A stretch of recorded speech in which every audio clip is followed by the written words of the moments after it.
The arena trembled with the roar of 10,000 voices.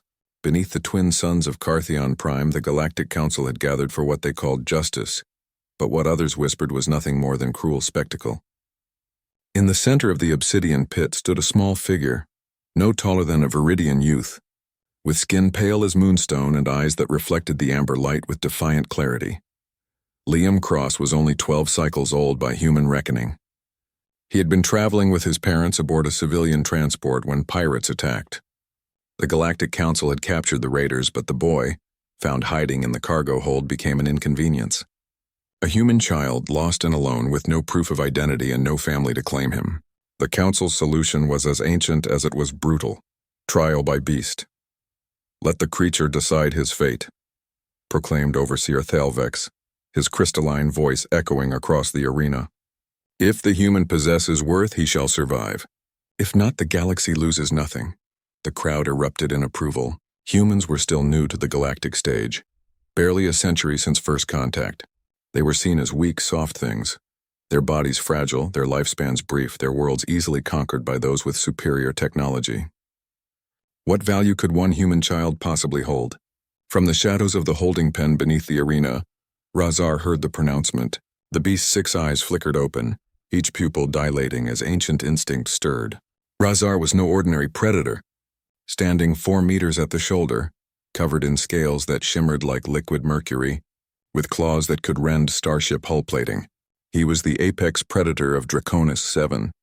The Galactic Council had captured him as a juvenile, trained him through pain and starvation, transformed him into an executioner. For 15 years, Razar had killed in this arena. Warriors, criminals, the innocent and the guilty alike, it made no difference.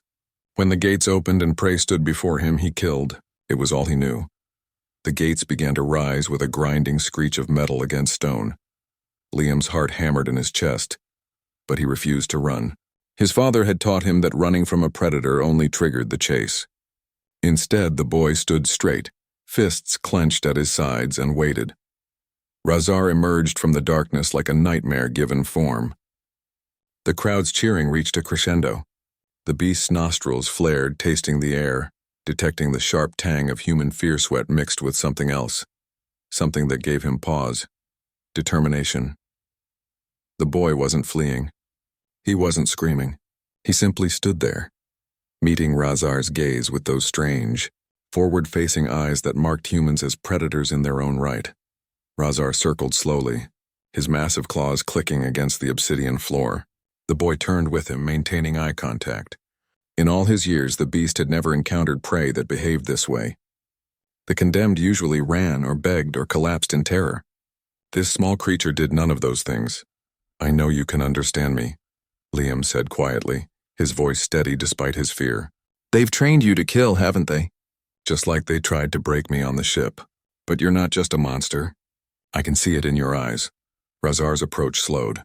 The beast's enhanced cognition, a trait of his species that the Council had tried to suppress through brutalization, processed the boy's words. How long had it been since anyone had spoken to him as anything other than a weapon? "My mom used to say that all creatures understand kindness," Liam continued, taking a small step forward. The crowd gasped. "Even in the darkest places, even when we're scared, we can choose to be something other than what they made us." The beast's 6 eyes narrowed. Choose. When had Razar last made a choice? Every action had been dictated by pain, by hunger, by the controllers who kept him chained in darkness between executions.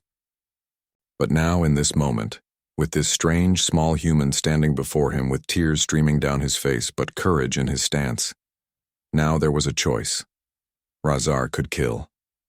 He could taste the blood, feel the satisfaction of prey beneath his claws. The Council would reward him with meat, perhaps even a moment's respite from the chains, or he could choose something different. The beast lowered his massive head until his snout was level with the boy's face. Liam's breath came in quick gasps, but still he didn't flee. Slowly, trembling, the boy raised one small hand and placed it on Razar's scaled nose. The arena fell silent. "You're beautiful," Liam whispered. "Under all that pain, you're beautiful." Something fractured inside Razar's chest, a wall built over years of torment and isolation.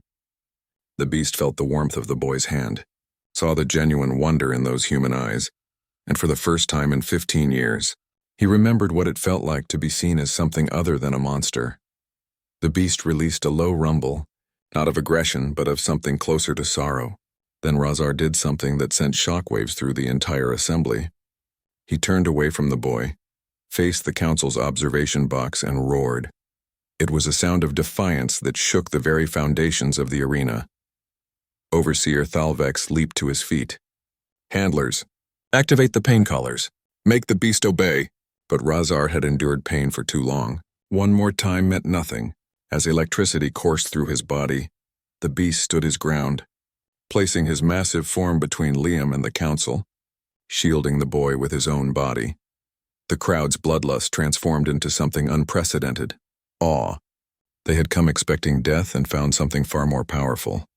Compassion between species, courage in the face of certain doom, and the refusal of two broken souls to let their captors define them. When the Galactic feeds broadcasted the footage across 1,000 worlds, it sparked something the Council had never anticipated. Protests erupted. Questions were raised about the arena, about trials by combat, about how the mighty treated the powerless. In the end, both Liam Cross and Razar were freed, not by the Council's mercy, but by the outrage of citizens who finally saw the cruelty they had been complicit in.